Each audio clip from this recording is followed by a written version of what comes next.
दुष्यंत चौटाला के कार्यकर्ता कहते हैं हम सीएम बनाएंगे उन्हें अगली बार। उनके एमएलए तो नहीं कह रहे, उनके एमएलए तो उनके स्थापना दिवस पे ही नहीं आ रहे। ऐतिहासिक कांग्रेस पार्टी को 42% वोट मिली आदमपुर में। कभी भी उस परिवार के खिलाफ 42% वोट किसी कैंडिडेट को नहीं मिली आज तक। ये अगर मुख्यमंत्री जी की लोकप्रियता होती और सरकार की लोकप्रियता होती तो ये चर्चाएं नहीं होती, बिना आग के धुआं नहीं उठता। किसान को एमएसपी की गारंटी और सम्मान से जोड़ो। इन्होंने अपमान किया, 750 किसानों की जान चली गई।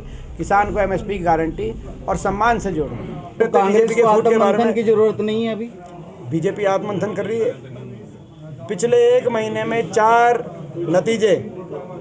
पहला नतीजा आदमपुर में, जिसमें रिकॉर्ड तोड़ ऐतिहासिक कांग्रेस पार्टी को 42% वोट मिली आदमपुर में। कभी भी उस परिवार के खिलाफ 42% वोट किसी कैंडिडेट को नहीं मिली आज तक। दूसरा नतीजा जिला परिषद के चुनाव, जिसमें भाजपा ने सिंबल दिए, लेकिन सिंबल के बावजूद मात्र 5% वोट प्रदेश में बीजेपी के उम्मीदवारों को मिली। उन्होंने अपने सबसे मजबूत जिलों में, कहीं गुड़गांव, कहीं कुरुक्षेत्र, कहीं पंचकुला, कहीं अम्बाला, आप सिंबल दिए और अपने सबसे मजबूत कैंडिडेट्स को सिंबल दिए, लेकिन लोगों ने उनका सुपड़ा साफ करने का काम किया।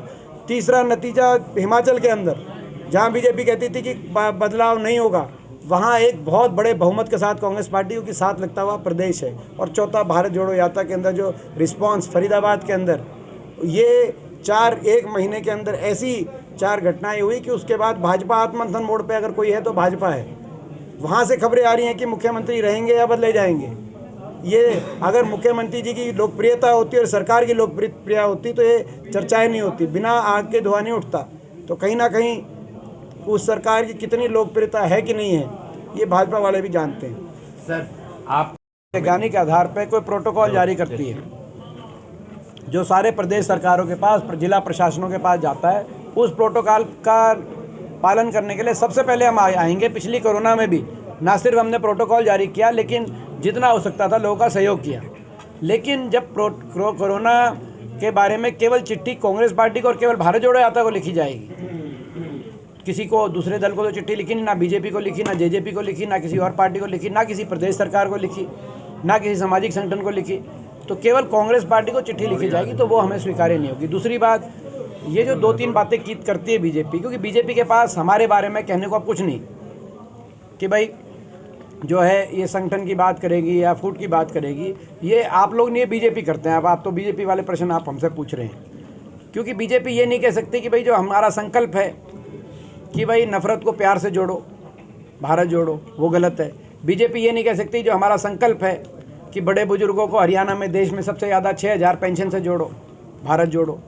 गरीब आदमी को, हर मिडिल क्लास को, हरियाणा के हर बिजली के उपभोक्ता को 300 यूनिट फ्री बिजली से जोड़ो, महंगाई का चक्कर तोड़ो, भारत जोड़ो। कर्मचारियों को ओल्ड पेंशन स्कीम से जोड़ो, भारत जोड़ो।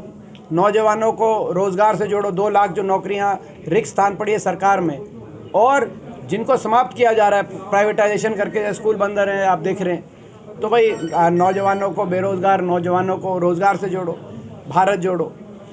गरीब आदमी को 100 गज के प्लॉट, 2 कमरे के मकान पीले कार्ड से जोड़ो, भारत जोड़ो। किसान को एमएसपी की गारंटी और सम्मान से जोड़ो। इन्होंने अपमान किया, 750 किसानों की जान चली गई। किसान को एमएसपी की गारंटी और सम्मान से जोड़ो, भारत जोड़ो। ये हमारे संकल्प हैं। बीजेपी इनके बारे में कुछ कह नहीं पा रही, बीजेपी और कुछ कह नहीं रही, और बाकी इस तरह की बात कर रही जिनका कोई आधार नहीं। तो ये कहानी है।